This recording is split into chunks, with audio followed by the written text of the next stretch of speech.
ਅਕਾਲ ਜੀ। ਤੁਹਾਡਾ ਸਾਰਿਆਂ ਦਾ ਤਹਿ ਦਿਲ ਤੋਂ ਬਹੁਤ ਧੰਨਵਾਦ ਹੈ ਕਿ ਤੁਸੀਂ ਸਾਡੇ ਚੈਨਲ ਨੂੰ ਬਹੁਤ ਪਿਆਰ ਦੇ ਰਹੇ ਹੋ। ਫਲੇਵਰਡ ਰਾਗੀ ਮਿਲਕ ਬਣਾਉਣ ਲਈ ਸਾਨੂੰ ਸਭ ਤੋਂ ਪਹਿਲਾਂ ਚਾਹੀਦੀ ਹੈ ਰਾਗੀ 5-7 ਘੰਟੇ ਭਿਜੋਈ ਹੋਈ। ਹੁਣ ਮੈਂ ਤੁਹਾਨੂੰ ਇਹਦੀ ਪਹਿਚਾਣ ਕਰਾਂਦੀ ਆ। ਇਹ ਬਿਲਕੁਲ ਜਿਵੇਂ ਸਰੋਂ ਹੁੰਦੀ ਹੈ, ਤੋਰੀਆ ਲਾਈਕ ਉਸ ਤਰ੍ਹਾਂ ਦੇ ਛੋਟੇ ਛੋਟੇ ਦਾਣੇ ਨੇ।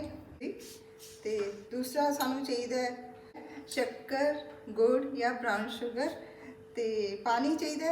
फ्लेवर्ड लिए मैं इलायची वाला बना रही हाँ। इस सब नू बनाना बहुत ईजी रहेगा तो अवेलेबल भी होंगे अपने घर च।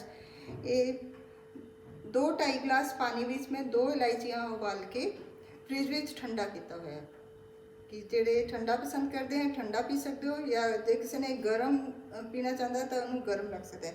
तो ये गार्निश लिए थोड़े जे बादाम पावांगे आप उपर। हूँ तुहानूं दसदी हाँ कि वॉशिंग किवें करनी है। घर विच कोई ना कोई छाननी हुंदी है, उस इनू इहदे विच पा के मतलब डायरैक्टली वॉश नहीं करना, इस तरह टैप के नीचे करके अच्छी तरह स्पून नाल या हाथ नाल अच्छी तरह इनू मलना है कि ये सारी डस्ट निकल जाए। तो फिर इसनू ओवरनाइट अपने डिप कर देना पानी में।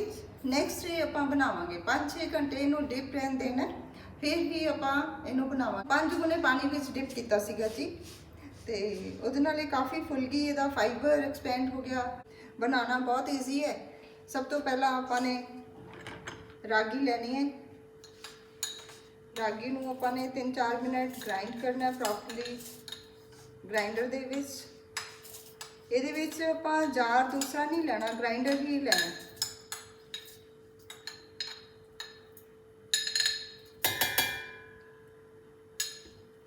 इनू प्रॉपरली ग्राइंड करना है कि इसका पेस्ट बन सके। रागी अपने इस विच पा ली। हुण इनू 3-4 मिनट ग्राइंड करांगे कि इसका अपने पेस्ट बनाना, स्मूथ पेस्ट। स्टार्ट कर देखो इहदा स्मूथ पेस्ट बन चुके। हुण इस विच आपां पानी ऐड कर लांगे। आपां फ्लेवर्ड पानी इलायची वाला जो कि मैं पहला उबाल लिया सीगा इलायची, वो वाला ऐड करांगे।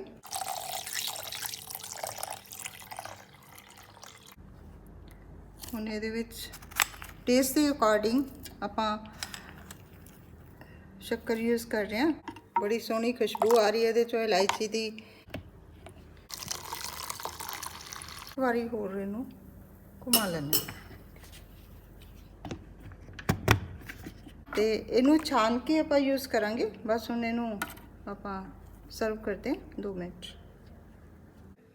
हुण इहनूं छाननी विच छान ली। सोहनी इहदी खुशबू ये आपां छान लिया। इहदे चों आपां ने दुध कट लिया। हुण जिहड़ा ये बच गया इसनूं आपां ने वेस्ट नहीं करना, सुटना नहीं है। आपां इसनूं आटे विच गुन सकते हैं। विच तुसीं प्याज हरी मिर्च पा लो, थोड़े जे मसाले पा लो, तुहाडी बड़ी ही टेस्टी रोटी परौंठा बन जाएगा।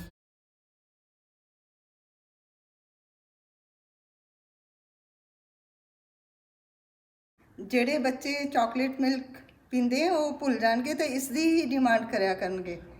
ਸਾਡੇ ਚੈਨਲ ਤੇ ਇਸ ਤੋਂ ਪਹਿਲਾਂ ਇੱਕ ਵੀਡੀਓ ਪਾਈ ਹੋਈ ਹੈ ਅਨਫਲੇਵਰਡ ਰਾਗੀ ਮਿਲਕ ਹੈ। ਜਿਹਨੇ ਫਲੇਵਰਡ नहीं पीना वो रागी सिंपल मिल्क बना के पी सकता है।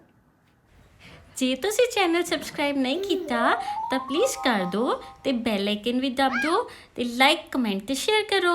ਹੁਣ ਆਪਾਂ ਅਗਲੀ ਵੀਡੀਓ 'ਚ ਮਿਲਾਂਗੇ।